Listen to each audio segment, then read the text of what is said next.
Marcus Hale had built an empire out of noise. 23 bars across 3 states. Packed rooms.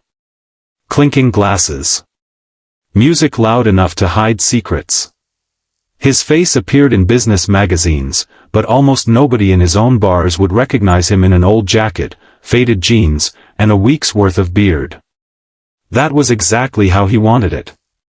Because somewhere along the way, Marcus had stopped knowing what people really thought. Managers praised him. Investors smiled at him. Reports said customers were happy.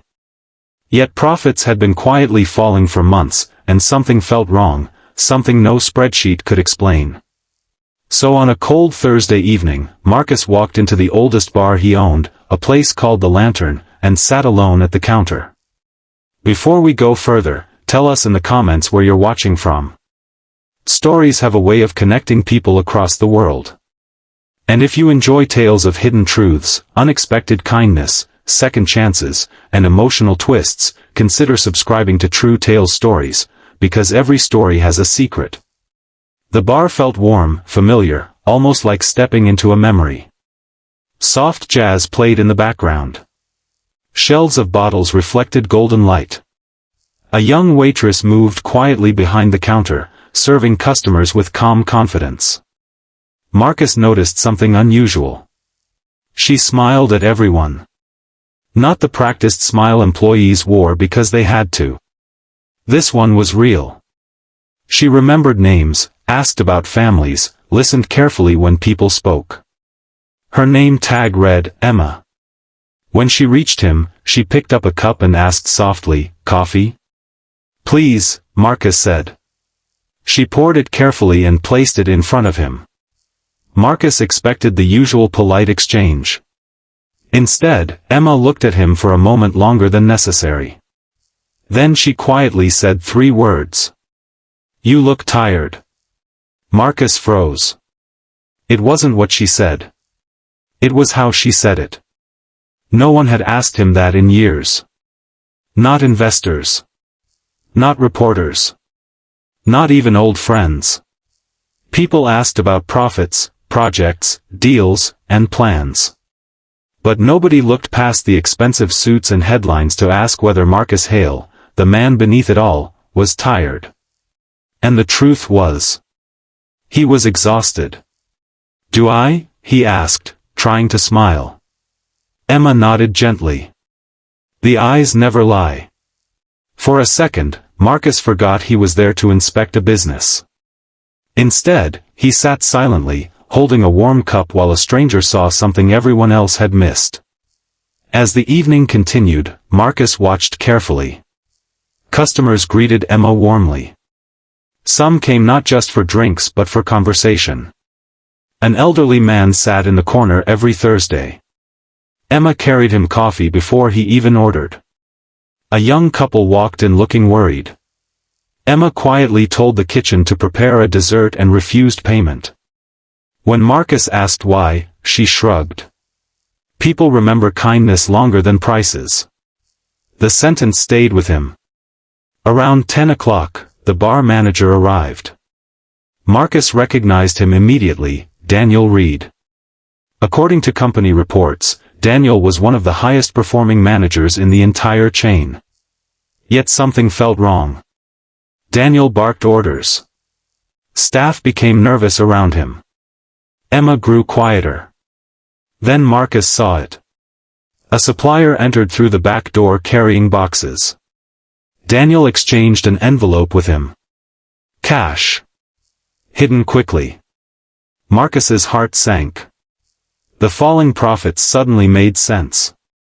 For months, products had been disappearing. Numbers had been manipulated. Someone had been stealing from the company. And Daniel was responsible. Marcus remained silent. He needed proof. The next evening, he returned. And the evening after that. For a week, Marcus watched. He saw missing inventory. False invoices. Employees blamed unfairly for mistakes they never made. And through it all, Emma stayed kind. One night, after closing, Marcus asked her a question. "Why do you work so hard here?" Emma wiped the counter thoughtfully. "My father owned a small cafe," she said. "He used to tell me that businesses don't survive because of money. They survive because people feel they belong." Marcus looked down at his coffee. "My father said something similar." Emma smiled. "Then he was a wise man." Marcus almost laughed. Because his father had started the Lantern 50 years earlier. This wasn't just another business. It was where everything began. And now it was slowly being poisoned by greed. The next morning, Marcus called an emergency meeting. Managers, staff, suppliers, everyone gathered. Daniel stood confidently near the front. Emma looked nervous. Marcus walked into the room wearing a tailored suit. The whispers started immediately. People stared. Faces turned pale. Because the tired man ordering coffee was no ordinary customer. He was the owner. Marcus stood silently for a moment. Then he presented documents. False accounts. Hidden payments. Missing stock. Every lie Daniel had told. The room became painfully quiet. Daniel tried to explain. Tried to deny. But the evidence was overwhelming. His employment ended that day. Several corrupt supplier contracts were cancelled. And for the first time in years, Marcus felt something unexpected. Not satisfaction. Relief. Because truth, even painful truth, clears the air. After the meeting, employees slowly returned to work. Emma remained behind. "I guess your father really was wise," she said softly. Marcus smiled.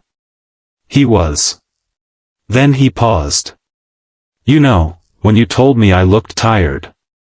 Emma looked embarrassed. "I hope I didn't offend you." "You didn't," Marcus said. "You reminded me of something I had forgotten." "What was that?" Marcus looked around the old bar. At the people. The laughter. The warmth. The reason I started all this. Months passed. The Lantern changed. Employees were treated better. Managers were chosen for character, not just numbers. Marcus visited his bars more often, never announcing who he was. And Emma? Marcus offered her a management position. She refused at first. Then accepted under one condition. "No office walls," she said. "I want to stay close to people." Marcus agreed. Years later, customers still talked about the Lantern. Not because it served the cheapest drinks. Not because it made the most money. But because people felt seen there. And Marcus Hale never forgot the lesson that changed his life. Sometimes the most powerful words are not grand speeches, expensive advice, or complicated truths. Sometimes they are simply 3 words spoken with kindness. "You look tired." Because being truly seen is rare.